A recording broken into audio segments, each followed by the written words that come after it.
Hello friends, my name is C. Rakesh Maurya and I welcome all of you on my YouTube channel.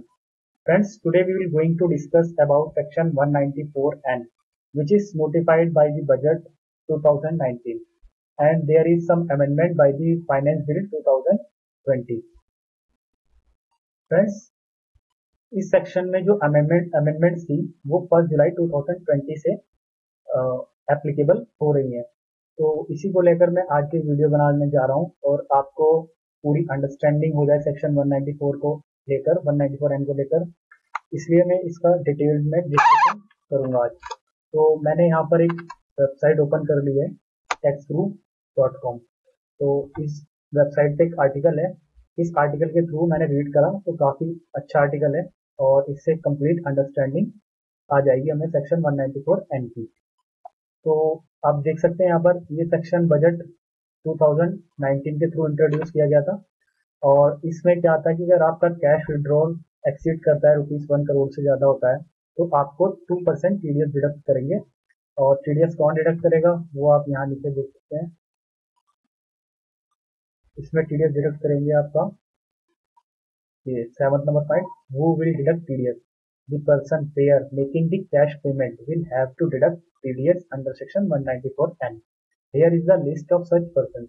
तो आपका TDS bank private हो या public हो, cooperative bank और any post office, अगर आपका यहाँ पे कोई अकाउंट है और आप उस अकाउंट से कैश विड्रॉल करते हैं स्पेसिफाइड लिमिट से ज़्यादा, जो कि अभी 1 करोड़ है, तो आपका 2% TDS डिडक्ट होगा। ये तो था ये एक्ट था पहले जो कि बजट 2019 के थ्रू इंट्रोड्यूस किया गया था सेक्शन। अब इसमें गवर्नमेंट ने कुछ अमेंडमेंट्स करी है इसमें बाय दी फाइनेंस बिल 2020, जो कि 1 जुलाई से एप्लीकेबल हो रहा है। तो इसमें जो चेंजेस हैं वो ये है, आप यहाँ पे देख सकते हैं अमेंडमेंट जो की गई है सेक्शन 194 में। वो अमेंडमेंट ये है कि पहले सिर्फ 2% का ही रेट था कि टीडीएस 2% डिडक्ट होगा, बट आफ्टर अमेंडमेंट गवर्नमेंट ने 5% टीडीएस की कंडीशन भी इंट्रोड्यूस कर दी है। तो अब ये 5% टीडीएस की कंडीशन कब एप्लीकेबल होगी वो यहाँ मेंशन करी है। The scope of TDS on cash withdrawal has been extended. TDS at the rate 2% is required to be deducted if cash withdrawer has not filed his return for 3 years and withdrawal during the year exceed rupees 20 lakhs but not less than 1 crore। तो अब जो पहले वाला 2% का rate था वो applicable होगा, लेकिन उन्हीं एसएससीज के केस में एप्लीकेबल होगा या जिन्होंने अपनी लास्ट 3 ईयर की रिटर्न फाइल कर रखी है, और सेकंड जो लोगों ने अपने लास्ट 3 ईयर्स की रिटर्न फाइल नहीं कर रखी है और वो लोग अगर 1 करोड़ से ज़्यादा विड्रॉल करते हैं तो आप यहाँ नीचे देख सकते हैं for withdrawal more than ₹1 crore TDS at rate 5% is required to be deducted. तो सबसे पहले हमें देखना है कि पर्सन ने अपनी लास्ट 3 ईयर्स की रिटर्न फाइल की है या नहीं की है। अगर उसने अपनी लास्ट 3 ईयर्स की रिटर्न फाइल की हुई है और वो 1 करोड़ से ज़्यादा का कैश विड्रॉल करता है तो उसका टीडीएस जो डिडक्ट होगा वो एट द रेट 2% से होगा।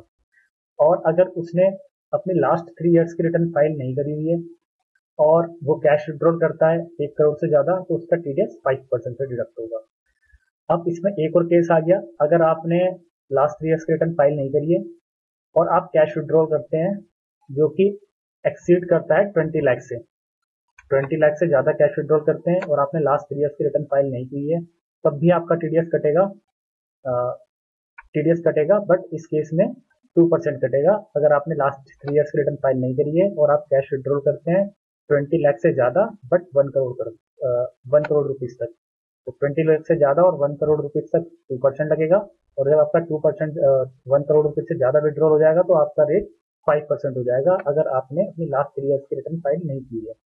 और अगर आपने लास्ट 3 ईयर्स की रिटर्न फाइल की हुई है तो आपका हर एक केस में 2% का ही रेट रहेगा, टीडीएस 2% ही रेट होगा, चाहे आप कितने कैश विड्रॉल करें आपका 2% ही रहेगा। एक बार फिर बता दूं समरी में, अगर आपने लास्ट 3 ईयर्स की रिटर्न फाइल करी हुई है आईटीआर और बैंक को वो सबमिट कर दी है तो आपका कोई भी केस हो आपका टीडीएस 2% का रेट ही रहेगा। बट अगर आपने अपनी लास्ट 3 ईयर्स की रिटर्न फाइल नहीं की है और आप 1 करोड़ से ज़्यादा विड्रॉल करते हैं तो आपका टीडीएस रेट 5% हो जाएगा। सेकंड केस, अगर आपने अपने लास्ट 3 ईयर्स की रिटर्न फाइल नहीं की है लेकिन आपका कैश विड्रॉल 20 लाख से ज़्यादा है बट 1 करोड़ तक है तो आपका टीडीएस रेट 2% हो जाएगा। तो ये है अमेंडमेंट जो कि फाइनेंस एक्ट 2020 फाइनेंस एक्ट 2020 में की गई थी, किया गया था, और अब ये इफेक्टिव हो रहा है 1 जुलाई 2020 से एप्लीकेबल हो गया है। और ये मैंने बता दिया 7 पॉइंट आपका टीडीएस कौन डिडक्ट करेगा, TDS bank, cooperative bank and post office, जहां से भी हम विड्रॉल करेंगे वो लोग हमारा टीडीएस डिडक्ट कर सकते हैं, डिडक्ट करेंगे। TDS under Section 194N shall be required to be deducted only when the aggregate amount of cash withdrawal during the previous year by a person from one or more of his bank or post office account as the case may be exceeds rupees 20 lakh and the said person has not filed his income tax return for the last 3 years. Further, the tax shall be required to be deducted only on the amount exceeding rupees 20 lakh. तो जो section है ये तभी applicable होगा अगर आपने जो last year का, प्रीवियस ईयर का कैश विड्रॉल है वो 20 लाख से ज़्यादा है, और अगर आपने अपनी आईटीआर वगैरह फाइल नहीं करी है लास्ट 3 ईयर्स की, तो आपके ऊपर ये सेक्शन एप्लीकेबल हो जाएगा।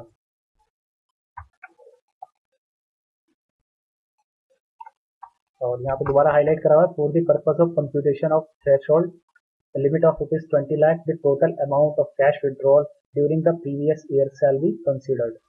तो लास्ट ईयर में अगर आपने 20 लाख से ज़्यादा का विड्रॉल करा हुआ है तो इस साल जो आप विड्रॉल करेंगे तो उस पर आपका टीडीएस एप्लीकेबल हो जाएगा अगर आपने लास्ट 3 ईयर्स की रिटर्न फाइल नहीं की हुई है।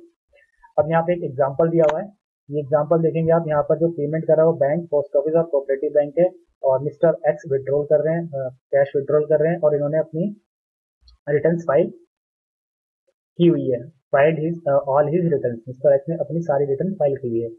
तो अब अगर ये कैश विड्रॉल करेंगे अप टू रुपीज 1 करोड़, तो इनका कोई टीडीएस एप्लीकेबल नहीं होगा, और मोर देन 1 करोड़ रुपीज तो TDS at the rate 2% applicable होगा, क्योंकि उन्होंने अपनी सारी रिटर्न फाइल की हुई है। अब सेकेंड एग्जाम्पल है मिस्टर वाई है, जिन्होंने अपनी लास्ट 3 ईयर्स की प्रीसीडिंग ईयर्स की आईटीआर फाइल नहीं की है। तो इनके केस में अगर ये कैश विड्रॉल करेंगे 20 लाख से ज्यादा और 1 करोड़ के बीच में होगा तो इनका टीडीएस रेट 2% है, और अगर इनका कैश विड्रॉल 1 करोड़ से ज्यादा हो जाएगा तो इनका टीडीएस रेट 5% हो जाएगा। तो ये है, यही है इफेक्ट जो इस अमेंडमेंट के थ्रू गवर्नमेंट ने इंट्रोड्यूस करा है। यहाँ पर अब 2 रेट हो गए हैं, एक 5% और एक 2%, और जबकि अगर आपने अपनी सारी रिटर्न फाइल करी है तो आपके लिए एक ही रेट है 2%।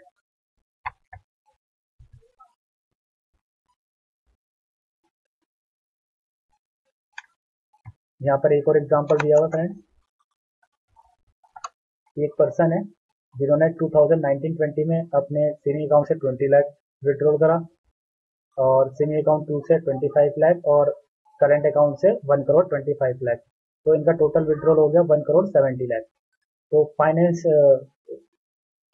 जो ईयर है, फाइनेंस ईयर है 1920, तो इस साल में ये अमेंडमेंट एप्लीकेबल नहीं थी, तो इस साल में सिर्फ 2% का ही रेट था।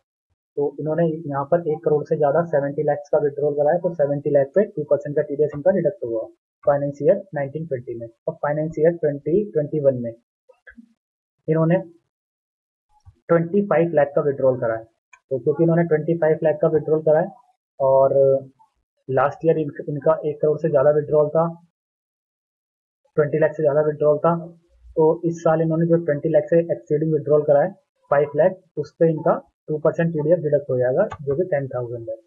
अब अगर 2021 में ये 1 करोड़ से ज्यादा विड्रॉल करेंगे तो 1 करोड़ तो जो 1 करोड़ विड्रॉल करा इन्होंने, 1 करोड़ से ज्यादा विड्रॉल करा है 70 लाख, उस पर इनका 5% टीडीएस डिडक्ट हो जाएगा,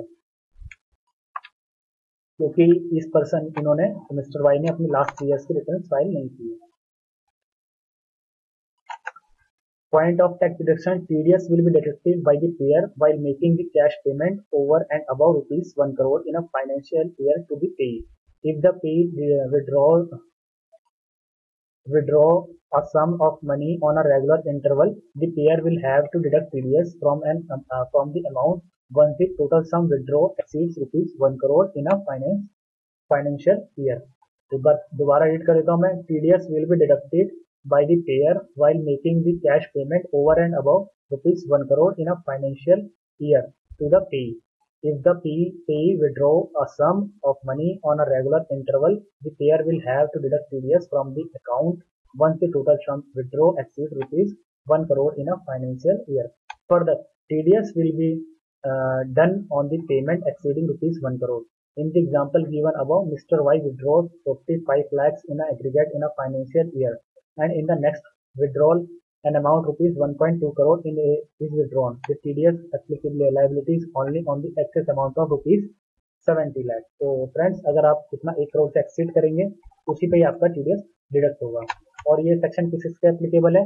ये इंडिविजुअल पे, HUF पे, कंपनी पे, पार्टनरशिप फर्म, लोकल अथॉरिटी और association of person, body of individual.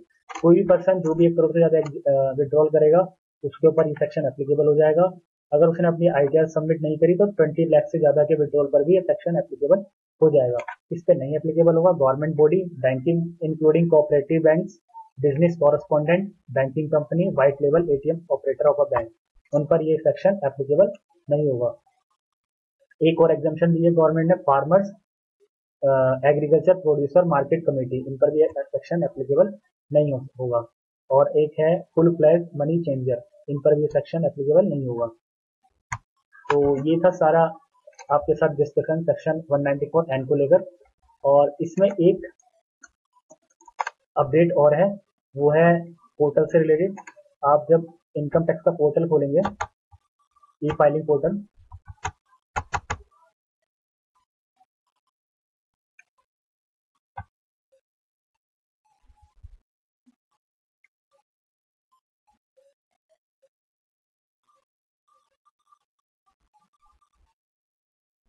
ये थोड़ा सा टाइम लग रहा है इसमें। तो ये मैंने ई फाइलिंग पोर्टल ओपन कर लिया है। आप यहाँ पे देखेंगे, एक यहाँ पे न्यूज एंड अपडेट में functionality to determine TDS rate under section 194 and has been enabled in e filing portal for banks, cooperative society and post office. तो यहाँ पे गवर्नमेंट ने टैब ओपन करा है, यहाँ पे देख सकते हैं आप, verification of applicability under section 194 N. तो आप यहाँ पे क्लिक करके अपना पैन नंबर डाल के और नीचे कोई भी मोबाइल नंबर जो भी आपके पास राइट नाउ अवेलेबल हो वो मेंशन कर दें यहाँ पे और सबमिट करके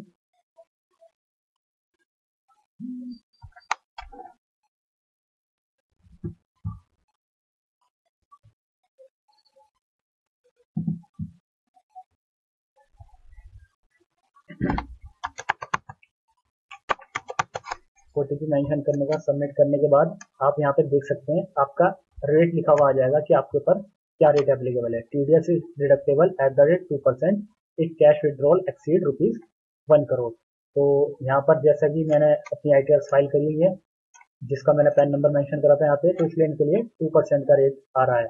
अगर ऐसे जिस पर्सन का आपने यहाँ पैन मेंशन करा उसने TDS उसने अपनी ITR फाइल नहीं की होंगी तो उसका यहाँ पे रेट 5% आ जाएगा। तो हमारे केस में जो मैंने यहाँ पे पैन मेंशन करा है, उनके केस में सिर्फ 1 करोड़ से ऊपर के विड्रॉल पर ही TDS एप्लीकेबल होगा। तो ये भी फ्रेंड्स आपके साथ डिस्कशन। इसके अलावा आपको कोई भी क्लियरिफिकेशन चाहिए या कोई भी आपको प्रॉब्लम हो तो आप कमेंट में मेंशन कर सकते हैं या हमारे कॉन्टैक्ट डिटेल पर हमसे कॉन्टैक्ट कर सकते हैं। आपकी प्रॉब्लम को हम सॉल्व करने की कोशिश करेंगे। साथ ही साथ जाते हुए आप इस वीडियो को लाइक करके अपने फ्रेंड्स में शेयर कर दें ताकि ऐसे ही अपडेट्स उन लोगों को मिल जाएं जो आपके फ्रेंड्स वगैरह हैं। और साथ ही साथ चैनल को सब्सक्राइब कर लें ताकि आपको भी ऐसी लेटेस्ट वीडियोस टाइमली मिलती रहें। Thank you friends, thanks for watching my video.